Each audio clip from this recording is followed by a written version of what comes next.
प्यारे बच्चों और साथियों, मैं आभा सिंह, माध्यमिक शिक्षक गणित, शासकीय high school police line Shahdol से आप सभी का अपने YouTube चैनल में हार्दिक स्वागत करती हूं।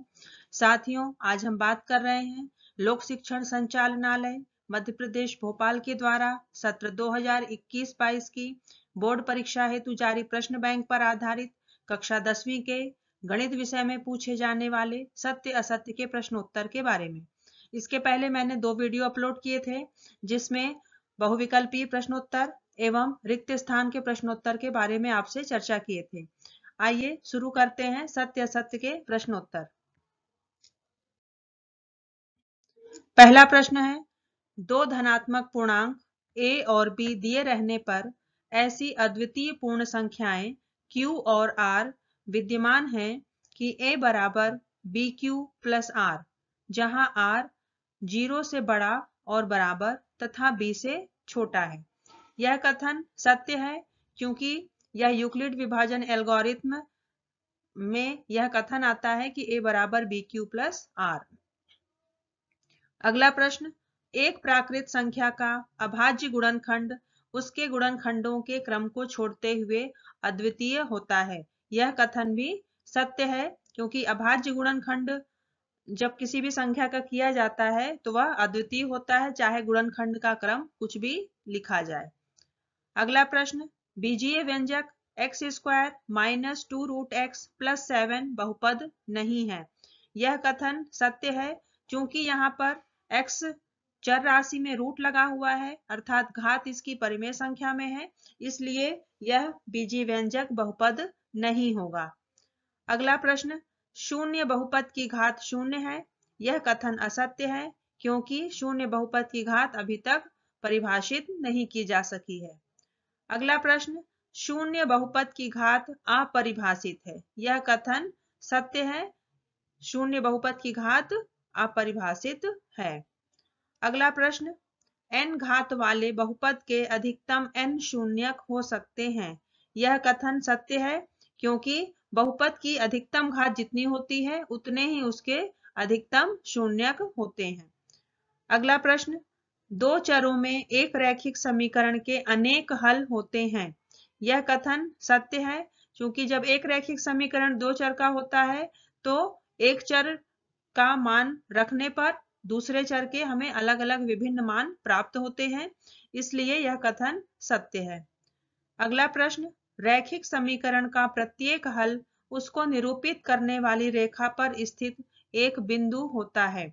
यह कथन भी सत्य है क्योंकि रैखिक समीकरण का जो हल होता है वह प्रत्येक बिंदु जहां पर भी वह स्थित है रैखिक समीकरण, वह उसके हल पर डिपेंड करता है।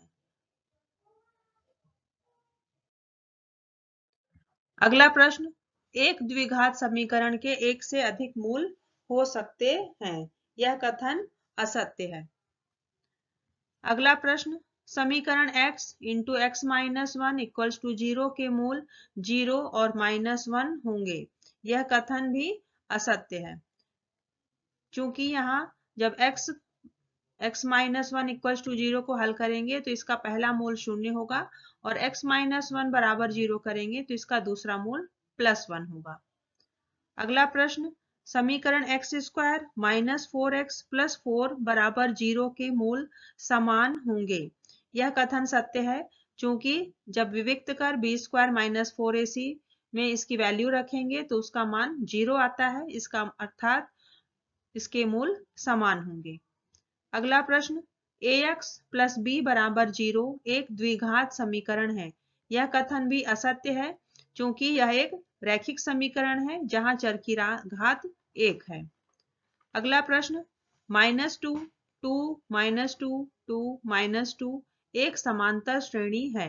यह कथन असत्य है क्योंकि यहाँ प्रत्येक पद में सार्वंतर चेंज हो रहा है, इसलिए यह समांतर श्रेणी नहीं हो सकती। अगला प्रश्न, यदि a b c AP में है तब b बराबर a प्लस c बाई 2 होगा। यह कथन भी सत्य है। अगला प्रश्न, श्रेणी 8 6 4 का छठवां पद -2 है। यह कथन सत्य है चूंकि जब हम nवां पद an बराबर a plus n minus 1 into D में a, d और n का मान रखेंगे तो हमें nवां पद यानी छठवां पद -2 प्राप्त होगा। अगला प्रश्न, दो त्रिभुजों में संगत कोण बराबर हो तो उनकी संगत भुजाएं एक ही अनुपात में होती हैं और इसलिए त्रिभुज समरूप होते हैं। यह कथन सत्य है क्योंकि त्रिभुज की समरूपता की यह शर्त है कि उनके संगत कोण बराबर हो और उनकी भुजाएं संगत भुजाएं समानुपातिक हो। अगला प्रश्न, यदि एक त्रिभुज के दो कोण एक अन्य त्रिभुज के क्रमशः दो कोणों के बराबर हों तो त्रिभुज समरूप होते हैं। यह कथन भी सत्य है। यह AA समरूपता के अंतर्गत आता है जिसमें त्रिभुज के दो संगत कोण यदि बराबर हैं तो वह त्रिभुज समरूप होता है।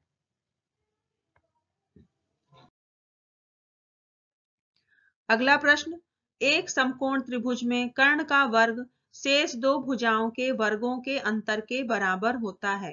यह कथन असत्य है क्योंकि यह पाइथागोरस प्रमेय का कथन है जिसके अनुसार होता यह है कि कर्ण का वर्ग शेष दो भुजाओं के वर्गों के योग के बराबर होता है। यहाँ पर अंतर शब्द दिया है इसलिए यह असत्य है। अगला प्रश्न, यदि किसी त्रिभुज की एक भुजा का वर्ग अन्य दो भुजाओं के वर्गों के योग के बराबर हो तो पहली भुजा का सम्मुख कोण समकोण होता है। यह कथन सत्य है। यह पाइथागोरस प्रमेय का विलोम कथन है। अगला प्रश्न, किसी बिंदु का भुज 0 है और कोटि 3 है तब वह x अक्ष पर स्थित होगा। यह कथन असत्य है क्योंकि बिंदु का भुज 0 होता है और कोटि दी गई होती है, उस स्थिति में वह बिंदु y अक्ष पर स्थित होता है। अगला प्रश्न, y अक्ष पर मूल बिंदु से 10 इकाई दूरी पर स्थित बिंदु के निर्देशांक 10 शून्य होंगे। यह कथन भी असत्य है क्योंकि यदि y अक्ष पर कोई बिंदु है तो उसका निर्देशांक 0 और अगला जो भी अंक है जैसे यहाँ 10 इकाई दूरी पर है तो 0 10 होना चाहिए जो कि 10 शून्य से अलग है।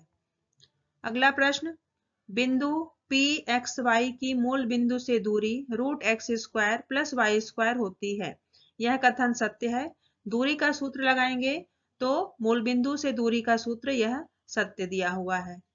अगला प्रश्न, y अक्ष पर स्थित बिंदु के निर्देशांक 0 y रूप के होते हैं।